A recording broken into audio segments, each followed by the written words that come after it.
Hello there, all you beautiful MCPs! Wow! It's been a crazy week. Just came back to office right now. Had a beautiful week. Got the opportunity to get to see family, get to see friends, reconnect. Was at my best friend's wedding. Who also happens to have a child, which was something that was really mind blowing. Was fantastic. Got to see my sisters, reconnected at core. Coming back super energized. Coming back after last week, right before traveling, got the opportunity to finish 24 solid one-to-ones over 3 days, and it was amazing. It was really mind-blowing. The opportunity, I think, to get the chance to go much more in depth with your team members, get to have these kind of conversations with them, probe into what is the kind of relationship that you guys want to have, what is the kind of context that you live in, how do you plan on developing together through this journey, I think was something that was really, really powerful. Which brings me back to our capacity building framework that we were talking about last week.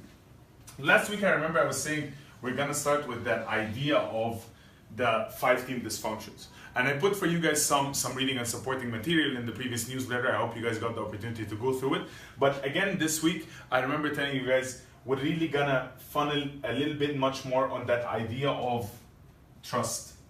And I think that this previous week, after conducting those one-to-ones, I really got the opportunity to witness first-handedly the importance of trust within the team.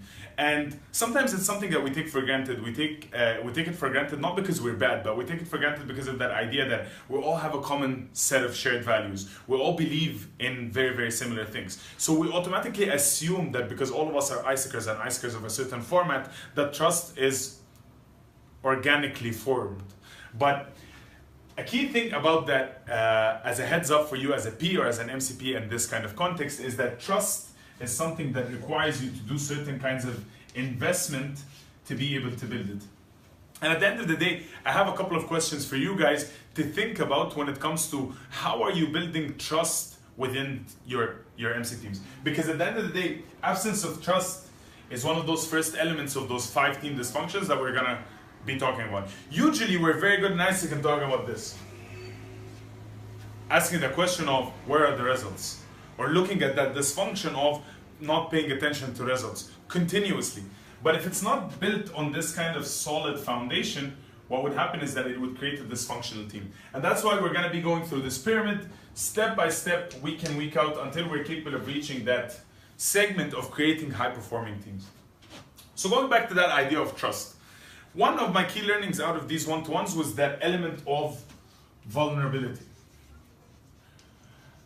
It's not just how can you host a space where people feel confident enough to be vulnerable and to share, but also how vulnerable are you being with your team members?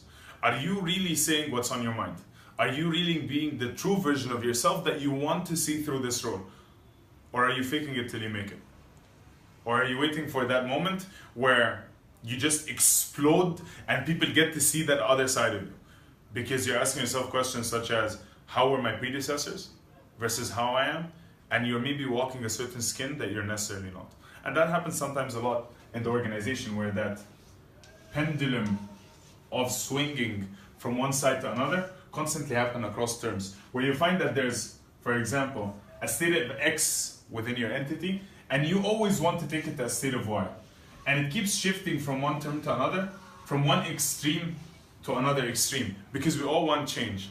But how can you find that solid middle ground in which you're comfortable with your skin, and which you as an individual are capable of making sure that you're all clear on where your confidence comes from? Whether your confidence in yourself or your confidence in one another. And that's how these 2 elements add up together to that final element, which is extremely important when it comes to trust building, which is having a common set of shared story.